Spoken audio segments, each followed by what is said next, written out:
ভাই যেমনটা বললেন, ঢাকা বিশ্ববিদ্যালয়ে 2019-20 সেশনে ভর্তি হয়েছি। আমার শুরু থেকেই প্যাশন ছিল অর্থনীতি নিয়ে পড়াশোনা করার, তো সেখানেই দিয়েছি।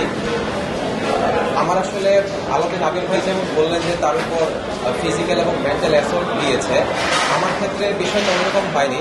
আলহামদুলিল্লাহ, সেজন্য আমি অনেক ভাগ্যবান যে ওইরকম গুরুতর নির্যাতনের ভিত্তিতে আমাকে যেতে হয়নি। তবে এই বিগত রেজিমের জন্য আমার অনেকগুলো স্বপ্নকে আসলে মাটি চাপা দিতে হয়েছে। আপনারা জানেন যে ঢাকা বিশ্ববিদ্যালয়কে প্রাচ্যের অক্সফোর্ড বলা হয় মেইনলি এর রেসিডেন্সিয়াল ফেসিলিটিসের জন্য, যে প্রত্যেকটা স্টুডেন্ট যারা এখানে পড়াশোনা করছে তারা এখান থেকে পড়াশোনা করতে পারবে। তো আমার কথাও সেমনটাই হওয়া উচিত ছিল যে আমি কোনো একটা হলে হয়তো থাকবো, সেখান থেকে পড়াশোনা করবো। বিজয় একাত্তর হল আমার অ্যাটাচ ছিল। কিন্তু আমি যখন ঢাকা বিশ্ববিদ্যালয়ে আসি, ঠিক তার আগের বছরেই বুয়েটে শহীদ আবরার ফাহাদ ভাইয়ের ঘটনাটা ঘটে যায়।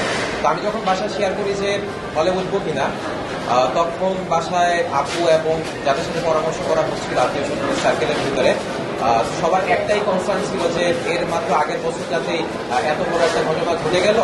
তো ও যেহেতু ছাত্র শিক্ষকের সাথে রিলেটেড, যেখানে আবরার ফাহাদ রিলেটেডই ছিল না, তার জন্য এত বড় একটা ভোগান্তি পোহাতে হলো। সেখানে আবদুল্লাহকে আসলে হলে রাখাটা কোনোভাবে উচিত হবে না।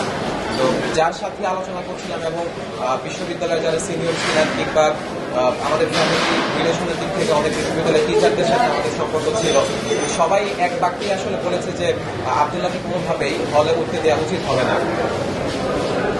এখন সাধারণত যেটা দেখা যায় যে বিশ্ববিদ্যালয়ে যখন হল অ্যালটমেন্ট দেওয়া হয়, ডিপার্টমেন্টগুলোতে সিরিয়ালের ভিত্তিতে ছেলেদেরকে বিজয় একাত্তর হল থেকে শুরু করা হয়। তো আমি আমার ডিপার্টমেন্টের সিরিয়ালের জন্য একদম প্রথম ব্যক্তি ছিলাম ইকোনমিক্স লজিক থেকে। তো আমি বিজয় একাত্তর হলে অ্যালটমেন্ট পাই এবং বিজয় একাত্তর হলের একটা সুনাম বেশ ভালো থাকা খাওয়ার ফ্যাসিলিটিস আছে। তো আমি চেষ্টা করেছি আসলে যাওয়ার জন্য, কিন্তু আসলে যেটা হয় যে সুযোগটা আমি আসলে পাইনি।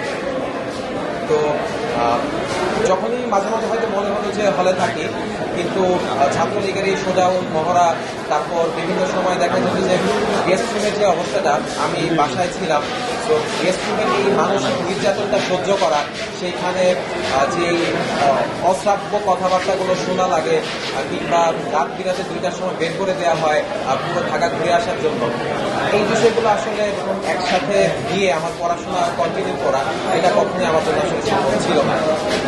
আমার ছোটবেলা থেকে এক্সট্রা কারিকুলার অ্যাক্টিভিটিসগুলোর থেকে খুব বেশি মনোযোগ ছিল।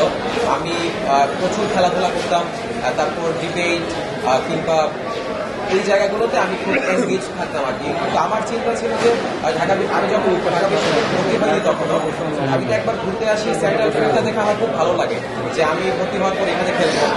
তারপর আমার কারাতে শেখার ইচ্ছা ছিল, তারপর আমার সুইমিংয়ে ভর্তি হওয়ার ইচ্ছা ছিল। কিন্তু যখন হলে আসলে থাকতে পারলাম না, আমাকে প্রতিদিন দেখা যাচ্ছে যে 2 ঘন্টা জার্নি করে বিশ্ববিদ্যালয়ে আসতে হচ্ছে, আবার 2 ঘন্টা জার্নি করে আমার বাসায় ফিরে যেতে হচ্ছে।